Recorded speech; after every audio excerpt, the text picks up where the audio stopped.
Hey guys, I'm Pixel Dan, and this is a review of the Star Wars Clone Wars Mace Windu. This part is over. I love Mace Windu. I think he's such a fun character. And getting a figure of him based on his appearance in the Clone Wars cartoon is definitely a must-have for fans of that cartoon series. So let's check out this action figure to see if he's worth picking up.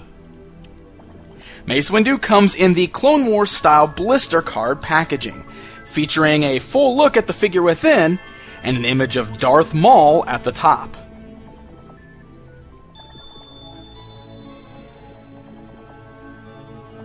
The back of the package gives us a look at Mace Windu and his included accessories, as well as a bio for the character, and a look at some of the other figures currently available in the Clone Wars line, as well as an image of the Galactic Battle game that is included with all of these figures.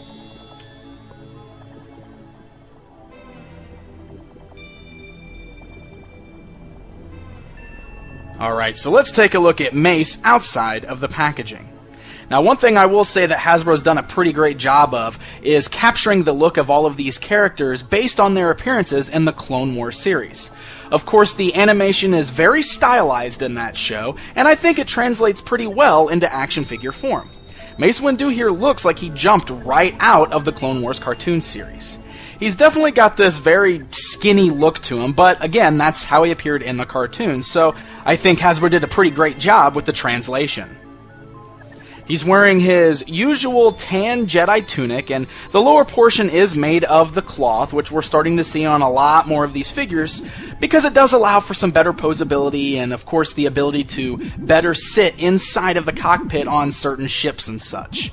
Now, normally I'm not too big of a fan of this cloth robe material because it always looks a little unusual, I guess, compared to the plastic parts that are seen on his torso. But I will say that Mace Windu's isn't too bad, as the colors do seem to match up pretty well on this particular figure. You can also see on Mace's forearms that he's wearing the Clone Trooper style armor, which is what all of the generals are wearing in the Clone Wars in the animated series. So let's go ahead and take a look at the articulation on this guy. The figure's got a ball-jointed head, so it is able to roll all the way around and move slightly up and down. He's got ball-like joints at the shoulders, allowing for a good range of motion, swivels above the elbow as well as an elbow bend and a wrist swivel. He has a standard waist swivel. Underneath the cloth robe, he does have hinge-like joints at the thighs, allowing him to make a split motion as well as move forward and backward. A swivel above the knee as well as a standard knee joint. A rocker at the ankle, as well as a standard ankle joint. So, there is quite a bit of good posability in this figure, even more so than we usually see in a lot of the 3 3/4 inch Star Wars figures. So you should get some good poses out of this guy.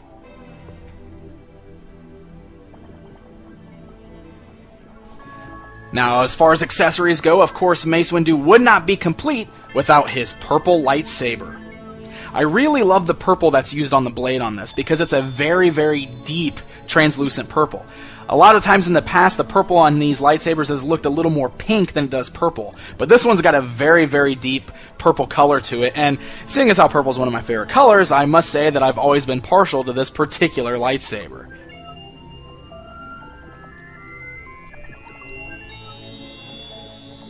As a cool second accessory, he also includes this Jango Fett helmet.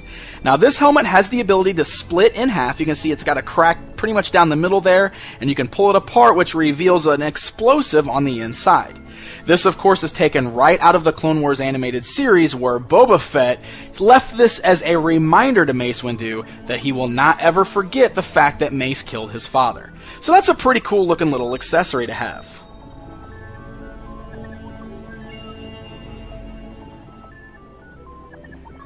Now, Mace also includes a figure stand, which I am very happy about. I always love it when my Star Wars figures come with stands. This is just that standard tan-colored stand that's got the Star Wars logo on it, and it does have 2 pegs on there, so you can position him on either one of them or with his legs attached to both pegs, depending on how you want to get him standing.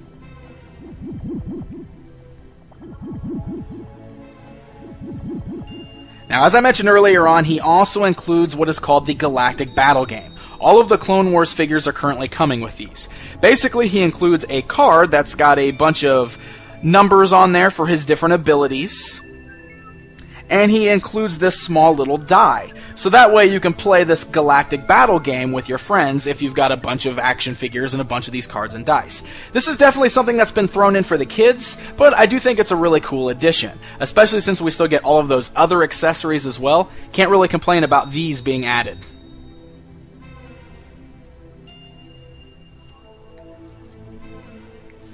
So there you go, guys. There's a look at the Clone Wars Mace Windu figure. Overall, I think this is a pretty great figure, and I've been pleasantly impressed with a lot of the Clone Wars figures from Hasbro so far. I really enjoy the animated series, and so I definitely think that helps me enjoy picking these guys up in plastic form even more. So if you're a fan of the animated series, I'd recommend checking these out. I think you'll be pleasantly surprised. So if you want to track down this Clone Wars Mace Windu figure, you should head on over to www.pastgenerationtoys.com to check out their wide selection of Star Wars figures and much more. Until next time,